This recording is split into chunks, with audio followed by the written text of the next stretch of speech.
வணக்கம் மக்களே. ஹாரி ப்ரூக்க கிழிச்சு தொங்கவிட்ட அஸ்வின் அப்படி என்ன நடந்துச்சு அப்படின்றத இந்த வீடியோல பார்க்கலாம். இந்திய அணிக்கு எதிரான T20 தொடர்ல விளையாடும் போது இங்கிலாந்து வீரர் ஹாரி ப்ரூக் வருண் சக்கரவர்த்தியோட பந்து வீச்சுல முதல் 2 போட்டியிலுமே ஆட்டம் இழந்திருப்பாரு. அவரால வருண் சக்கரவர்த்தியோட பந்து வீச்ச சரியா புரிஞ்சுக்கிட்டு விளையாட முடியல. ஆனா அத நேரடியா ஒத்துக்காம சப்பக்கட்டு கட்டிட்டு இருந்தாரு. இந்த T20 தொடரோட முதல் போட்டியோட முடிவுல புகை மூட்டமா இருந்ததுனால தன்னால வருண் சக்கரவர்த்தியோட பந்து வீச்ச சரியா கணிச்சு ஆட முடியல அப்படின்னு சொல்லியிருந்தாரு. அதுக்கப்புறமா 2வது போட்டியில அவரு ஆட்டம் இழந்ததை அடுத்து அவரை முன்னாள் வீரர்கள் கிண்டல் அடிக்க ஆரம்பிச்சுட்டாங்க. அப்போ ரவி சாஸ்திரி என்ன சொல்லிருப்பாரு அப்படின்னா, திரும்பவும் வருண் சக்கரவர்த்தி தான் விக்கெட்டை வீழ்த்திருக்காரு, இப்போ எந்த புகை மூட்டமும் இல்ல, ஆனாலும் பந்து உள்ள போய் ஸ்டெம்ப பதம் பார்த்திருக்கு அப்படின்னு சொல்லிருப்பாரு. அடுத்து சுனில் கவாஸ்கர் என்ன சொல்லிருப்பாரு அப்படின்னா, வருண் சக்கரவர்த்தி ஹாரிய பார்த்து இப்போ எந்த புகை மூட்டமும் இல்லையே அப்படின்னு கேக்குற மாதிரி இருக்கு அப்படின்னு சொல்லிருப்பாரு.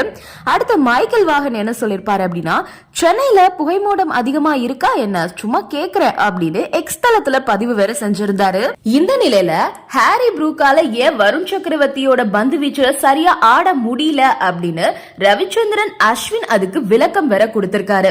இது பத்தி பேசின அஸ்வின் என்ன சொல்லிருக்காருன்னா, சென்னையில எந்த புகை மூட்டமும் இல்ல, ஹாரி ப்ரூக் அதுக்கு முன்னாடி கொல்கத்தால புகை மூட்டம் இருக்கிறதா சொல்லியிருந்தாரு. அதனால வருண் சக்கரவர்த்தியோட பந்து வீச்சு அடிச்சு ஆடுறது சிரமமா இருக்கிறதா சுட்டி காட்டியிருந்தாரு. நான் ஹாரி ப்ரூக்கு ஒரு விஷயத்த மட்டும் தெளிவா சொல்லிக்க விரும்புறேன், தயவு செஞ்சு இத புரிஞ்சுக்கோங்க. வருண் சக்கரவர்த்தியால லெக் ஸ்பின் அந்த அளவுக்கு வீசவே முடியாது, அவர் வீசுறது கூகுளி. நீங்க பவுலிங் பண்ணும்போது லெக் ஸ்டெம் பக்கம் நகர்ந்து நிக்கிறதுனால அவரோட பந்து வீச்ச சரியா கணிக்க முடியல, அதனால நீங்க போல்ட் அவுட் ஆகிருக்கீங்க.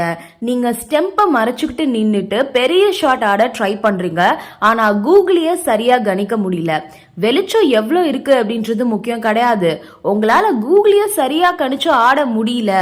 அவர் பந்து வீசும் போது அவர் கையில இருந்து பந்து எப்படி வருது அப்படின்றத நீங்க பார்க்கவே இல்ல அப்படின்னு ஹாரி ப்ரூக்கோட ஆட்டத்தை அக்குவேரா ஆணிவேரா பிரிச்சு விளக்கியிருக்காரு நம்ம அஸ்வின். எப்பவுமே தங்களோட அணி தோல்வி அடையும் போது தங்களோட குறைகளை மட்டுமே சொல்வாங்க பெரும்பாலான கிரிக்கெட் வீரர்கள். அப்படி சொல்றவங்க தான் அவங்களோட தவறுகளை திருத்திக்கிட்டு மேலும் மேலும் வளர முடியும். ஆனா தங்களோட தோல்விக்கு தங்களை தவிர வேற இடத்துல இருந்து காரணம் தேடுறவங்க கிரிக்கெட்ல பெரும் வீழ்ச்சியை தான் சந்திச்சிருக்காங்க. அதத்தான் ஹாரி ப்ரூக்கும் பண்ணிருக்காரு. ஐசிசி நடத்துற ஒரு போட்டியில கால சூழ்நிலைகள் எல்லாம் பார்த்துதான் தொடர நடத்துவாங்க. அப்படி இருக்கும்போது தாங்கள் சரியா ஆடாததுக்கு இங்கிலாந்து வீரர்கள் புகைமூட்டத்தை காரணம் காட்டுவது ரொம்பவே வேடிக்கையா இருக்குது அப்படின்னு சமூக வலைதளங்கள்ல பலர் பதிவு இட்டுட்டு வராங்க. நன்றி, வணக்கம்.